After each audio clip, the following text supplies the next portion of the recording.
Boa noite, amigos do Planeta Carro. Estamos aqui mais uma vez para o nosso papo das quartas-feiras. E hoje estamos com assuntos aqui bem legais que certamente você vai gostar. Se bem que o mais legal mesmo é a sua participação. As perguntas que você vai mandar, os comentários, né? Sua curtida, essas coisas todas são muito importantes. Prestigie o Planeta Carro. E hoje nós fizemos alterações no nosso sistema e é muito importante que vocês nos digam como está a qualidade do som, do vídeo, qualquer coisinha nos relate, porque isso é muito importante. Além de a gente trabalhar com uma imagem com um delay grande em relação ao que você está recebendo, nós não recebemos a mesma coisa que vocês. Então é muito importante o seu comentário. E como a gente está querendo aprimorar o Planeta Carro cada vez mais, sempre novos equipamentos, sobretudo em vista aí de uns planos que a gente tem de introduzir algumas coisas novas, né? É isso aí, Gui? Isso aí. Então tá joia. Como é que tá? Vamos começar? Tem alguma participação? Já tem alguém conosco aí? Tem alguém sim, e Maravilha. Infelizmente eu esqueci o meu óculos hoje, o óculos novo, né? Então eu não consigo ler dali não, tem que abrir aqui no Esse celular. aí é mais ou menos o que você enxerga, né? Esse é o óculos certinho para uns 7 anos atrás. Mas vamos lá. O José Carlos Avalone, o Joca. Grande Joca, prazer ter você conosco mais uma vez. Obrigado aí pelo prestígio. Aliás, eu queria aproveitar para agradecer a todo mundo que tem prestigiado, que tem curtido, compartilhado. Tem um pessoal que é muito bacana, eu fico muito grato e é enaltecedor ver o carinho com o Planeta Carro, né? As pessoas que estão ali firmes todo dia, isso é muito bacana, agradeço a vocês. O Jerry Porto aqui também manda boa noite para mim. Parceiraço. Para você, para a equipe e para todo mundo que estiver assistindo a gente. Em meu nome da equipe, muito obrigado, Jerry. Em nome do Gui, você se vira, aí você pode agradecer. Obrigado, Jerry. E a Valéria Farinha aqui também manda que, pelo menos no Instagram, o som tá ótimo. Obrigado, Valerinho. Um beijo para você. Tudo de bom. Tchau. E vamos começar com as perguntas então. Vamos lá, ué. Maravilha. Pergunta para mim. A primeira pergunta de hoje é do Rodrigo Valente. Ah, você me permite? Deixa eu só antecipar aqui os assuntos de hoje que eu estava esquecendo. A gente esqueceu, verdade. Vai lá. Pois é, hoje nós vamos falar do que eu já tenho aqui. Seguinte, peças do mercado paralelo e recondicionadas valem a pena? Pois é, gente. Força centrífuga que faz derrapar nas curvas não existe. Bacana, isso aí é um assunto clássico da engenharia, da cinemática, né? Nós vamos falar, é super simples, é tranquilo. Os achólogos atacam novamente. Os achólogos, especialistas juramentados da internet, dizem que os carros elétricos não podem ser rebocados. Então nós vamos falar sobre as grandes conclusões dos achologistas. Outra, carros elétricos precisam de pneus especiais? Pois é, tem esse papo aí, você vai saber o que é verdade, o que é mentira e por quê. Legal? Vai lá, vamos seguindo aí a programação. Resumindo onde eu estava, a primeira pergunta de hoje é do Rodrigo Valente. É Rodrigo mesmo. Um jeito interessante de escrever o nome. Não sei se alguém errou na grafia, mas vai lá. Então a pergunta dele é a seguinte: vale a pena comprar peças no mercado paralelo e recondicionadas? Bacana, esse é um assunto interessante aí que vale a pena a gente voltar nele, já falamos algumas vezes. E é o seguinte, gente, a peça do mercado paralelo, desde que ela seja do mesmo fabricante que fornece para os fabricantes de veículo, para as montadoras, ela é uma peça muito confiável. Claro que para ser preciso, né, para ser bem chato mesmo, precisamos de lembrar que você comprar uma peça de determinada marca na concessionária, você tem uma garantia a mais, porque aí você tem o controle de qualidade do fabricante e mais o controle de qualidade da rede de assistência da marca do veículo. Então faz diferença, porque um fabricante, para fornecer para uma montadora, ele tem que estar sempre atento a rígidos padrões da montadora para receber aquilo ali. Então, a diferença é pequena, porque as grandes marcas não vão correr risco. Se você comprar, por exemplo, uma vela NGK numa loja de autopeças, desde que ela não seja falsificada, ela é bem confiável, quase o mesmo tanto que quando comprada na concessionária. E agora vamos aproveitar para falar um pouquinho das peças recondicionadas. Aí a questão é um pouco mais difícil. Você até tem condição de encontrar peças recondicionadas com uma qualidade bastante boa, desde que o serviço de recondicionamento seja bem feito. Por exemplo, materiais de desgaste, de fricção, como lonas de freio, melhor dizendo, e discos de embreagem, você até pode encontrar recondicionados com boa qualidade, desde que quem faz o serviço de recuperação faça direitinho, examine os materiais, por exemplo, no disco de embreagem, veja, né, se os componentes estão legais, se as molas estão com a pressão certa, tudo direitinho. Eu até conheço uma pessoa que colocou uma embreagem recondicionada, já faz aí perto de 2 anos e ficou perfeito, macia, funcionando direitinho, não patina nem nada. Então, o que eu tenho a dizer para vocês é, como eu não sei como é feito o serviço de recondicionamento, aonde você pode comprar, o medo é esse. Se a gente soubesse como que trabalha cada empresa, seria mais tranquilo. Mas, então eu não posso dizer que é tranquilo porque eu não sei onde você vai comprar. Mas, se fizer bem feito, tem condições de fazer direitinho. Estou lembrando aqui vagamente de uma dica que a gente fez há um bom tempo atrás já, sobre um caso de um pessoal que estava fazendo recondicionamento de amortecedor, e a única coisa que eles estavam fazendo, na verdade, era trocando o óleo que estava dentro do amortecedor para um óleo mais grosso. Então, esse é um exemplo de serviço de recondicionamento. Pois é. Muito mal feito, que você não deveria pegar. A peça nova, voltando a dizer, você tem uma tranquilidade maior, você tem uma empresa melhor estruturada, né? Mais bem estruturada, vamos corrigir, e isso te dá uma garantia a mais. Mas o Gui lembrou de um exemplo legal, amortecedor. Amortecedor é um componente complexo, para você abrir ele é difícil, tem que abrir aquele cilindro do cartucho, né? Você tem válvulas lá dentro para trocar, retentores, o óleo, etc.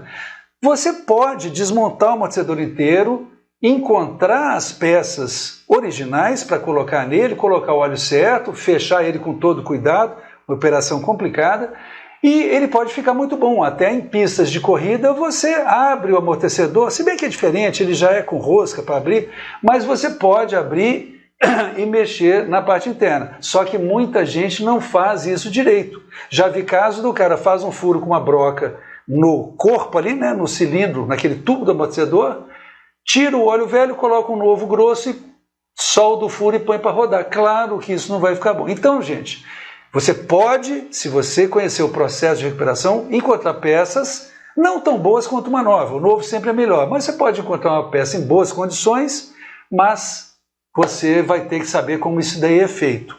E tem coisa que não dá para dizer que foi recondicionado, né? Por exemplo, lâmpadas, catalisador. Então, cuidado com peças que a confecção é de alta tecnologia, exige equipamento especial e não é fácil de qualquer um poder recondicionar isso aí. Tá legal? Então, em resumo, peças do paralelo, desde que das marcas que fornecem para as montadoras, legal.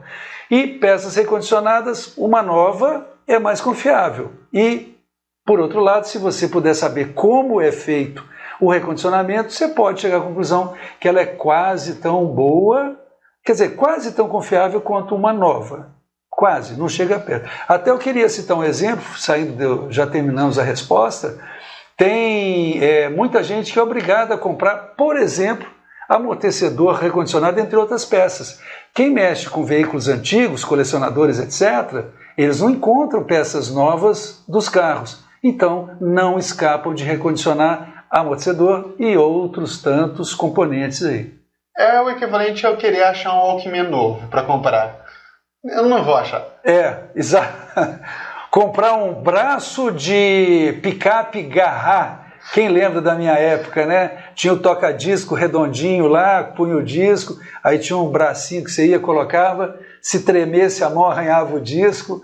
Era muito legal. Nossa, que emoção. Vamos continuar aqui então? Vamos agradecer o Írio Leopoldo Dotto, que manda boa noite aqui pra gente. Legal, Írio. Obrigado pela sua participação, obrigado pelo prestígio, bacana. O Salve Castro também, boa noite. Fala que tá atrasado. Tá Não. Vamos confessar? A gente hoje também atrasou uns 5 minutinhos, que a gente demorou para poder começar. Tá atrasado não, Salve. Fica Tá tranquilo. Temos aqui também o Zé Lins, que manda boa noite e fala que tá passando pela nossa cidade aqui em BH. Opa, seja bem-vindo, Zé Lins. Se quiser alguma dica, põe aí que a gente te dá. Se quiser jantar muito legal, num lugar, um restaurante novo de um amigo meu, chama Trattoria 158, na rua Professor Moraes. Comida espetacular, preço honesto, um chefe de cozinha lá, excelente. Trattoria 158, come lá que você vai gostar. Se você for lá, avisa pra gente que nós vamos lá cobrar comissão pela indicação. Não, é muito amigo meu. Se tiver lá, você dá um abraço no Marcelo Solmucci, fala que você é nosso companheiro das lives. Estamos aqui também com a Regina Célia, que manda boa noite pra gente. Então, boa noite, Regina. E aí, Regina, tudo bem? Prazer ter você, obrigado. E o Zé Lins aqui mandou um joinha pela indicação. Maravilha. Vamos para a próxima pergunta, então? Vamos lá. Então, câmera de pergunta. Dessa vez a pergunta é da Virgínia Dias. Ela pergunta o seguinte: é verdade que a força centrífuga que faz o carro sair derrapando em uma curva não existe? Pois é, gente, não existe mesmo. O que acontece, que pode parecer surpreendente, é que não existe uma força empurrando você para fora da curva. Existe uma força empurrando você para dentro da curva que permite que você faça a curva. Mas não se preocupe não que eu vou explicar, isso é simples. Sobretudo para quem lembra lá dos tempos da física, do MRU, do movimento retilíneo uniforme, seja variado ou não. Mas o que acontece é o seguinte: se você tem um carro andando numa reta, você pode soltar a mão do volante, você pode deixar ele livre, que ele não vai tender a ir para lado nenhum. Ele vai seguir reto. Mas, quando chegar a hora de você fazer a curva, o que acontece é que os pneus em contato com o chão, quando eles ganham um ângulo em relação ao alinhamento que o carro seguia, o chão começa a empurrar as rodas para o lado e o carro vai fazendo a curva. Então você vê que o que está acontecendo não é que alguém está empurrando o carro para fora. Alguém, ou seja, o atrito com o chão, está empurrando o carro para dentro da curva. E o que acontece? Essa aceleração para dentro da curva, ela tem uma reação do carro que ele queria continuar em linha reta. Então ele faz como se tivesse vontade de sair da curva, mas não é vontade de sair da curva, é vontade de continuar em linha reta. E a mesma coisa acontece para você que está dentro do carro. Quando, como eu disse, as rodas viram, e aí o chão começa a empurrar as rodas para o lado. As rodas estão presas no carro e empurram o carro para o lado. E aí o seu banco vai para o lado e vai te empurrar para o lado. Tanto é que quando você faz uma curva muito forte, você tende a escorregar no banco e sair em direção ao que seria continuar em linha reta. Então, gente, a questão é essa. Vocês devem ter percebido que não existe uma força para ir para fora. Só existe a força para ir para dentro. Então, essa é que é a pegadinha. Essa força que empurra o carro para dentro é uma força centrípeta, que ela empurra para o centro, e a força centrífuga não é uma força agindo sobre o carro, é uma reação do carro contra aquilo que está fazendo ele mudar de trajetória. Entenderam? É bem simples, na verdade. Está tranquilo? O Gui até tinha feito um exemplo aí, né? Que quando ele entrou na primeira... Conta aí como é que foi o exemplo, a gente retoma aí. Para o pessoal que não estava... É só porque quando eu tive minha primeira aula de biologia no ensino médio, o professor entrou na sala, estava todo mundo naquela bagunça, ele só bateu a mão no quadro com muita força, virou para a gente e falou: peixe não existe. Imediatamente todo mundo na sala calou a boca, não tinha um pio e todo mundo só ficou confuso, né? Como assim peixe não existe? Todo mundo já tinha comido peixe. Depois ele foi explicar que não é que peixe não existe nos animais. É que não existe uma categoria peixe, que todos os peixes ficam dentro dessa categoria. A gente chama tudo que nada e que é parecido, né, como peixe, não é. Me lembrou de uma outra história também, né? A vaca não dá leite. definitivamente, né, é até uma coisa bacana para você dar bons conselhos, né, até lições aí de motivação. A vaca realmente não dá leite. Ela não chega para você com um litrinho e fala, olha aqui, ó, 1 litro de leite que eu trouxe para você. Você tem que ir lá tirar o leite da vaca. Então, acho que é isso que realmente tem faltado nas pessoas, né? É ir atrás da vaca e tirar o leite. Muita gente hoje tem esperado que a vaca dê o leite, mas é o mesmo caso aí das forças centrípetas e centrífugas, tá bom? Vamos lá, Gui? Então, vamos lá. Dessa vez nós vamos falar um pouquinho mais sobre os achólogos da internet. A gente gosta de comentar deles, falamos muito sobre o esquema de carro movido a hidrogênio, de eletrólise de água, né? E também sobre aparelhos miraculosos de economia de combustível. Dessa vez, os achólogos da internet atacaram de novo. Agora os iluminados dizem que os elétricos não podem ser rebocados. Elétricos, no caso, carros elétricos. Exatamente. Não, nós estamos num programa sobre carros, eu estou falando de avião elétrico. Pode ter certeza. Não, mas a gente já falou de avião aqui, então é isso daí. Verdade. Bom, gente, a questão é a seguinte. Tá um burburinho na internet, muitas pessoas, na sanha de divulgar uma novidade, começam a falar sobre o que não entendem, sobre o que desconhecem e falam que veículo elétrico não pode ser rebocado. E argumentam que é porque ele não tem embreagem. De fato, os veículos elétricos atuais, eles não têm embreagem, normalmente eles têm uma marcha só, dada aí a capacidade de um torque quase plano ao longo, né, da faixa de rotações útil do motor elétrico, né? Então, as pessoas falam, como não tem embreagem, como você vai colocar em ponto morto para rebocar? Precisamos dizer o seguinte, primeiro, não recomendo a ninguém rebocar um carro arrastando ele pelo chão. O ideal é pôr num caminhão prancha, em cima do caminhão quietinho e ir embora. Mas mesmo se for... E mesmo quando não é em cima total do caminhão prancha, normalmente você levanta as rodas da frente, que são as rodas motrizes. Né? Bota elas na traseira do caminhão prancha e quem fica no chão são as rodas traseiras. Sim. Que não são ligadas a nada normalmente. Normalmente não são. Então mesmo o elétrico, Gui lembrou bem, se tiver com as rodas motrizes no ar, pode ser rebocado sem qualquer análise de preocupação. Mas... tem mais. Se você precisar de puxar um carro elétrico, mesmo que com as 4 rodas girando, não é o fim do mundo. E eu vou lhe falar por quê.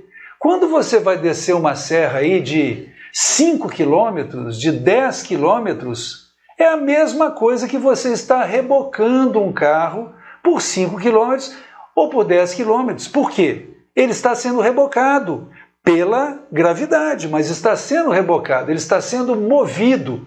Então, já vi até em outros países em que o carro elétrico já existe há mais tempo, tem muita gente que esteve com o veículo descarregado, mas aí ele começou a ser rebocado e o carro carregou as baterias, porque foi como está numa descida longa. Então, eu não vou recomendar, não é o ideal, mas... se precisar de movê-lo, mesmo que ele não tenha um ponto morto, você vai estar fazendo, desde que esteja, né, com os sistemas funcionando, é claro, e ligados, é a mesma coisa de você estar numa descida. Se você tiver um carro elétrico, acabar a bateria e ele não conseguir andar no começo de uma descida, pode ir na descida que ele ainda vai carregar as baterias e o mesmo acontece quando estiver sendo rebocado. Agora, só para não deixar os achólogos encontrarem algum probleminha, vamos ser sinceros e trazer para vocês a informação de que já estão sendo estudadas transmissões com 2 velocidades para os veículos elétricos. Aí os achólogos também dizem, mas o torque do motor elétrico é plano. Não, não é plano. Ele tende a ir caindo, pelo menos o tipo de motor mais usado nos carros elétricos, ele tende a ir caindo, tanto é que se você ligar um motor elétrico, seja uma bomba d'água, qualquer coisa, sem nada ligado nele, ele chega numa rotação e estabiliza. Porque ele não vai, se o torque fosse plano para sempre, ele ia ficar o resto da vida subindo de rotação, o que não é o caso. E Como a potência, vou colocar para vocês uma imagem aqui interessante, aqui está, aí são os gráficos, né, de torque e potência dos veículos a combustão e elétrico. Eu vou explicar melhor para vocês como a potência, ela é a multiplicação do torque vezes a rotação. Você vai ver que mesmo no gráfico à direita, que tem o motor elétrico, você tem uma potência que começa de 0 RPM, vai aumentando e chega num ponto em que o decréscimo no torque é tal que a potência começa a descer. Então, você está vendo aí que você tem um pico, você tem um platô de potência no carro elétrico. Então imagine você, se você colocar uma marcha para as velocidades de cidade, que o carro trabalha aí nessa região de maior potência, você vai ter um carro ainda mais esperto. E aí, esse carro chegaria na estrada e não renderia tão bem, porque a rotação ficaria mais alta, já numa faixa de potência menor. Então, para isso, a segunda velocidade. Então, você tendo aí nessa situação, você vai ver que o carro elétrico pode ser rebocado, não tem problema nenhum, independentemente de pôr um neutro ou não. Mas, repito, de preferência, reboque numa prancha para não ficar rodando à toa e evitar qualquer problema. Para os mais curiosos, eu vou voltar aqui na imagem.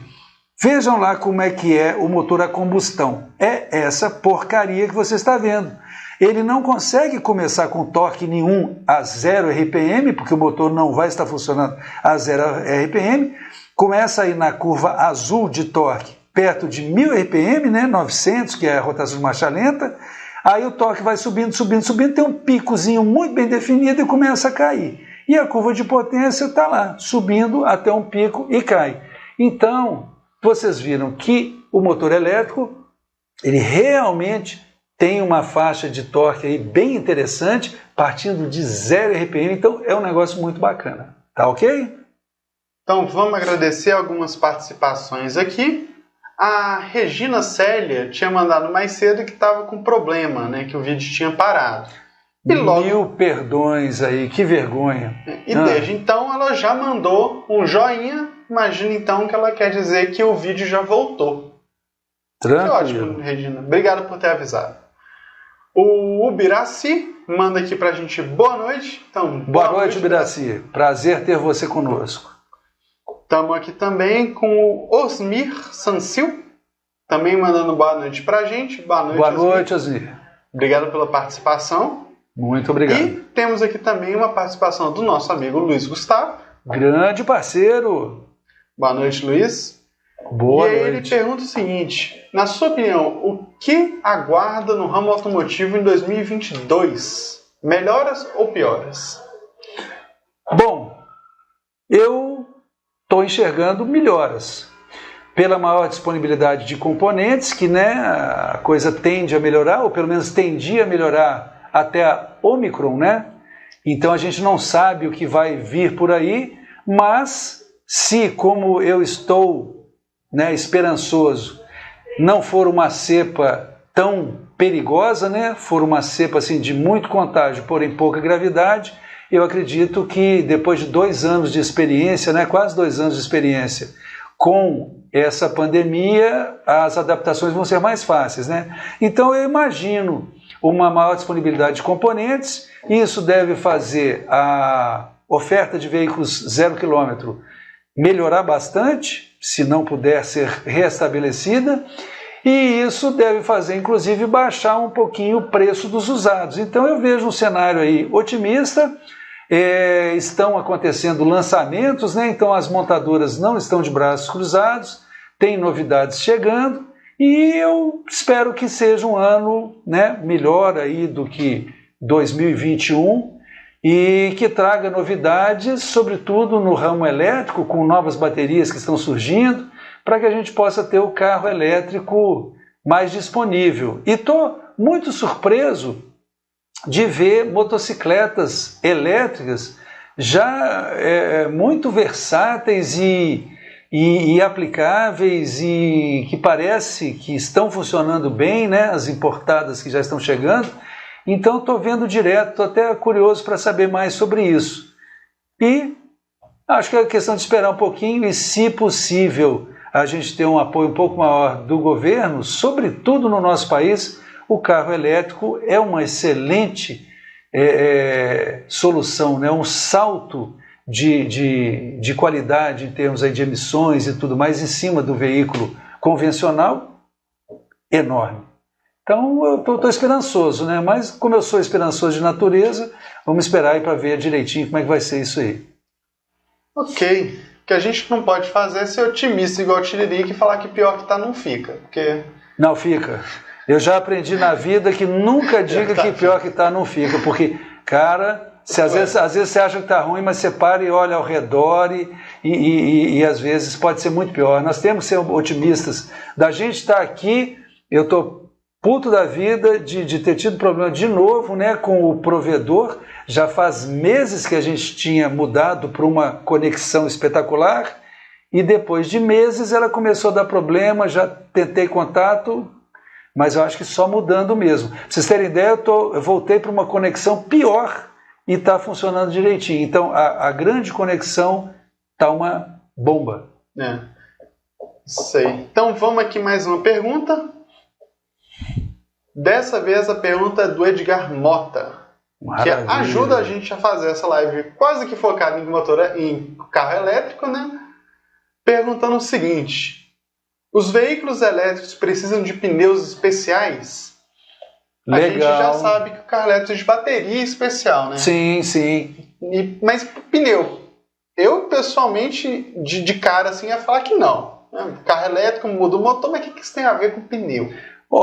Mas pelo visto não é o caso. Tenho a dizer o seguinte, Gui, não é que precise, né? Os pneus convencionais até podem rodar com o carro elétrico, mas nós temos 3 pontos principais que merecem pneus especiais, merecem maior atenção. O primeiro ponto é a questão do peso. Hoje o carro elétrico tem a tendência de ser bem mais pesado que o convencional, por causa das baterias. Então, você tendo um pneu mais rígido, com uma estrutura reforçada, ele vai resistir melhor os esforços aí que vão ser gerados por essa carga maior, porque é muito fácil você falar em um pneu com uma estrutura mais forte, num veículo de carga, etc. Mas veículo de passeio não precisava normalmente de uma estrutura mais forte. Mas, agora com o carro elétrico, pelo menos por enquanto, é necessária uma estrutura mais forte. Outra coisa que é importante, que a gente não pode deixar de falar, é a questão do arraste. O veículo elétrico ele tem um problema grande, talvez o maior, que é o da autonomia. Então você precisa de estar atento para tirar tudo que atrapalhe esse carro de andar, para ele poder andar mais. Então o pneu para o carro elétrico ele tem que estar focado em baixo arraste, baixa dificuldade, oposição ao rolamento. Então, já na esteira dos pneus ecológicos, isso vem evoluindo para que os pneus voltados para carros elétricos eles tenham menor arraste.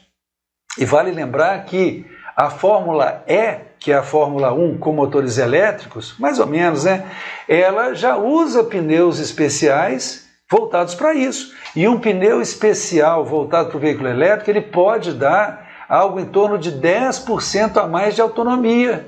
Então é muito legal. Agora, a terceira questão que talvez surpreenda muita gente é a questão de barulho.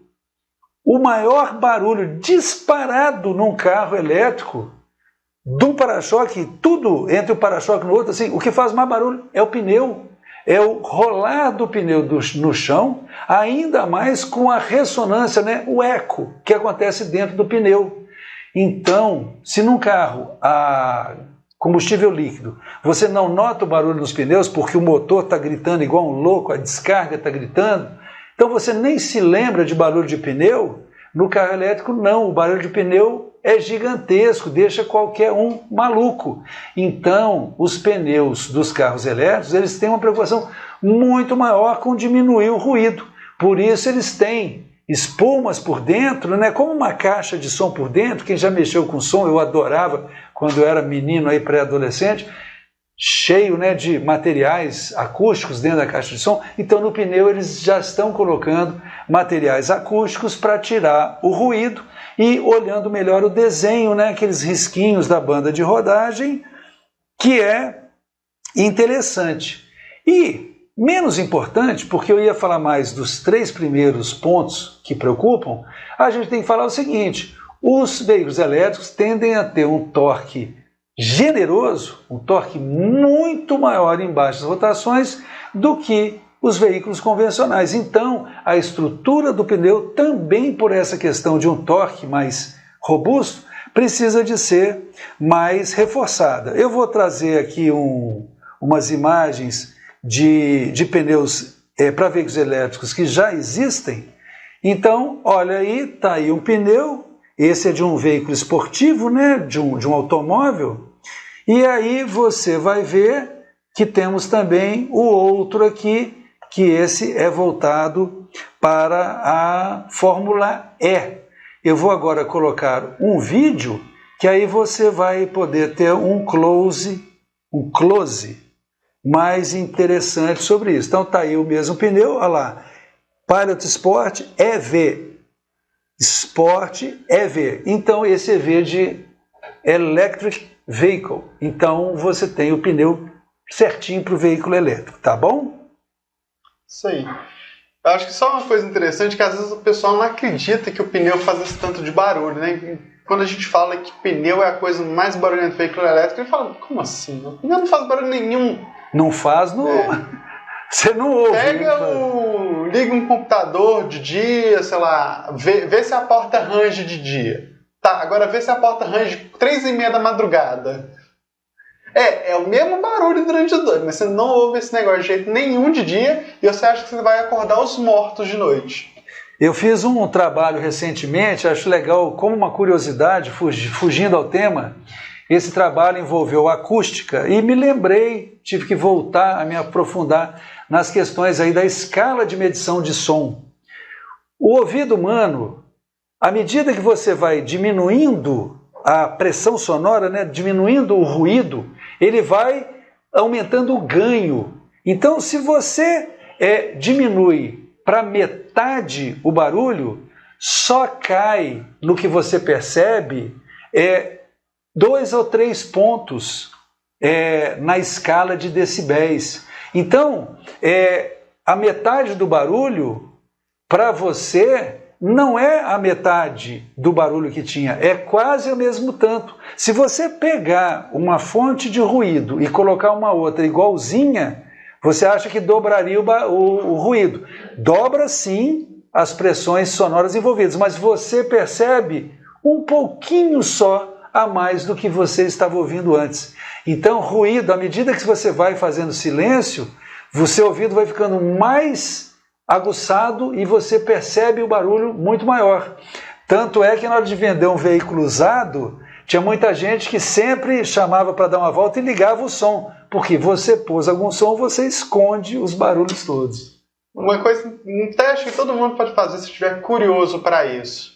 Pega um fone de ouvido, bota uma música no talo, bota lá o volume no máximo, e depois vai diminuindo um pontinho de volume de cada vez. Você vai provavelmente conseguir diminuir até tipo 1/3 da barra, 1/4 da barra, sem achar que está baixo.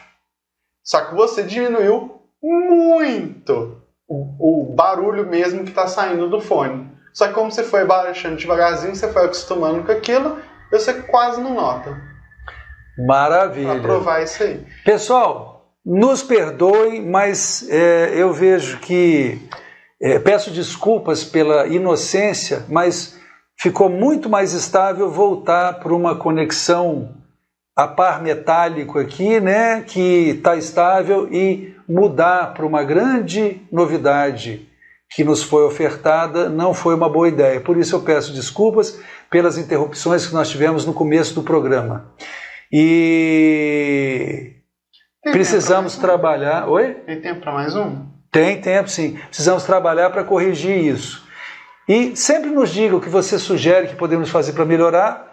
Só não precisa de dizer, se quiser, pode, sobre a questão da conexão, porque essas interrupções são terríveis. E vocês não imaginam o desconforto que isso é para nós. Preparar o programa, preparar o equipamento, investir em equipamento, para chegar na hora e a gente ter essas interrupções que parecem até ter a ver com o horário e o dia do programa, porque a gente faz testes, né? A equipe toda testa, não dá problema nenhum. É muito chato para nós, a gente fica muito chateado, mas eu estou feliz que pelo menos depois da adequação aqui ficou normal. Sei. Qual a pergunta que nós temos? Vamos lá, vamos lá. O Júnior Rodrigues manda boa noite pra gente. Boa noite, Júnior. Prazer ter você conosco. E a pergunta dele é a seguinte. Ele conta aqui que tem um Jetta Comfortline do ano de 2011 com câmbio Tiptronic. Tiptronic. Aham. Ele quer saber se precisa trocar o óleo do câmbio. De acordo com ele, muitos dos mecânicos que ele consultou falaram que precisa, mas também muitos falaram que não precisa. O que você acha? Legal. Olha, essa questão do óleo, ela é complicada, mas caso o manual do seu carro não estabeleça um prazo de troca, ele vai estabelecer um prazo, uma frequência para inspeção desse óleo. E precisa de ser inspecionado sim, e frequentemente é necessário fazer a troca, é constatado que precisa fazer a troca. Se a pessoa não faz a troca quando é necessário, ele agrava em muito problemas internos que o câmbio pode ter, encurta a vida do câmbio e leva para o espaço o preço da reparação. Simplificando bastante, você pode ter um desgaste acentuado de algum componente interno, esse desgaste gerar um particulado dentro da transmissão e de alguma forma esse particulado contaminando o óleo, ele vai virar um abrasivo dentro da transmissão, vai atrapalhar o fechamento de válvulas, né? A transmissão, ela normalmente tem ali muitas válvulas e você pode ter um problemão. Então, deve ser feita a inspeção periódica e, quando você tira o óleo e examina, você tem uma ideia de se tem contaminação ou não. Se você não perceber absolutamente nada, não adianta um dedo sujo do mecânico, mas deve ser colocado num frasco e analisado ali o aspecto, né? Geralmente as melhores oficinas têm ali uma bombinha, mais ou menos um sugador, daqueles que a gente usava em menino, filho, quando era pequeno, né? Então tinha um negócio lá na hora de dar mamadeira. Bom, eu estou empolgando que eu gosto de lembrar das coisas. Mas então tem que ser tirado um pouquinho do óleo e verificado. Se estiver dentro de um prazo que não existe especificação de troca, não precisa trocar caso ele esteja legal. Se ele tiver com uma coloração escura, com uma tonalidade acinzentada, avermelhada, você vai ter um contaminante ali e aí você tem que trocar o óleo para tirar esse contaminante e observar. Porque se voltar em pouco tempo uma contaminação, você está com alguma coisa sendo moída lá dentro do tanque. Eu vou fazer um paralelo aqui, se vocês me permitirem, que isso é mais ou menos o que a Rede Ferroviária Federal faz e as grandes construtoras nos equipamentos grandes. Eles não trocam o óleo porque chegou num dia de trocar o óleo. Eles examinam o óleo. Conforme tem nesse óleo, levam em espectógrafos, né? Espectrômetro, aliás, de massa, e aí eles colocam lá, se tiver cobre no óleo, eles sabem que esse cobre vem de determinados componentes que tem no equipamento. Se tiver alumínio, eles já sabem que são outras peças. Então eles conseguem saber até o que está errado dentro do equipamento, né? E conseguem saber se precisa de abrir, se não precisa, etc. E até saber. Às vezes não tem contaminante nenhum, o óleo está há muito tempo, mas ele está perfeito dentro das especificações. Então não precisa trocar, porque uma locomotiva, quando você vai trocar o óleo, é uma quantidade enorme, o preço disso é muito alto. Então, é isso. Não podemos dizer que não se troca, porque, no mínimo, tem que ser inspecionado. Eu já tive oficina por 30 anos, mais ou menos, e foram inúmeros os casos em que foi percebido o óleo contaminado e precisou ser trocado. E não é só na transmissão, não. Na direção hidráulica também você precisa de ver o aspecto, o óleo de freio você tem que ver o aspecto, ver a umidade, etc. Tá bom? Espero ter ajudado aí na sua dúvida. Obrigado pela pergunta. E não pode deixar passar o prazo de checagem não, porque eu tenho certeza que todo mundo já está familiar com o termo depois de Covid. O óleo, pela natureza dele ficar lá com peças mexendo, ele tem uma característica no qual, a partir do momento que começa a ter contaminante, ele vai ter cada vez mais contaminante, que vai acelerar o ritmo de contaminante, ele vai ter um crescimento exponencial da quantidade de contaminante. Então, não pode deixar passar, senão você pode ter um grande problema. Uma das coisas que causa problema, que a gente tem visto aí, é a questão de só levar o carro para as revisões enquanto na garantia. Então, muita gente faz isso, depois que sai da garantia, a pessoa não leva em lugar nenhum e esquece, acha que vai durar para sempre. E aí você começa a ter problemas que seriam identificados antecipadamente, antes do serviço ficar caro, mas se a pessoa não levar, você só vai saber quando parar, quando detonar alguma coisa. Então, eu diria, as concessionárias melhoraram os preços, eu não ganho nada de concessão, não ganho um centavo de nenhuma concessionária e de nenhum fabricante também não. Queria, tá? A propósito. Mas então, as concessionárias melhoraram os preços, você pode verificar direitinho como é que está a situação, pode fazer orçamento, e se entender de não fazer na concessionária, existem boas oficinas não pertencentes à rede dos fabricantes, você pode fazer fora, mas tenta fazer de acordo com o que o fabricante especificou. Então, se você for levar na oficina, fala assim, olha, eu queria que você seguisse os itens que estão aqui no manual do meu carro, inclusive eu queria que você marcasse que foi feita a revisão, porque na hora de vender o carro isso até vai valer uma graninha a mais no seu bolso, tá bom? Sei. Então vamos fechar aqui agradecendo a Ronê Motos, que mandou boa noite. Boa noite, prazer ter você conosco, fica à vontade, a casa é sua. E eu acho que é isso. Maravilha. Respondemos todas as perguntas. Já pedimos desculpas vezes o suficiente pela queda. Só tem um que não perdoa essa falha, sou eu fico puto com isso. Ainda mais que não foi culpa nossa. Exatamente, cara. Seria muito melhor se tivesse sido a gente que fez alguma coisa errada, que pelo menos a gente fala, não, ok, sei que fiz coisa errada, sei o que eu fiz, conserto da próxima. Não. Culpa da empresa de telefonia, e aí a gente fica aqui sem muito o que fazer, a não ser trocar. Mas tá, é isso aí. Mais uma vez, agradecendo aí o prestígio daqueles que nos acompanham, que perdoam as interrupções de certos programas que a gente teve aí nos 3 últimos. E uma boa noite a todos, uma excelente semana. Quarta-feira que vem estamos aí, contamos com a sua presença, que para nós é muitíssimo importante. Tá bom, gente? Boa noite, abraço aí para todos. E até semana que vem. Até.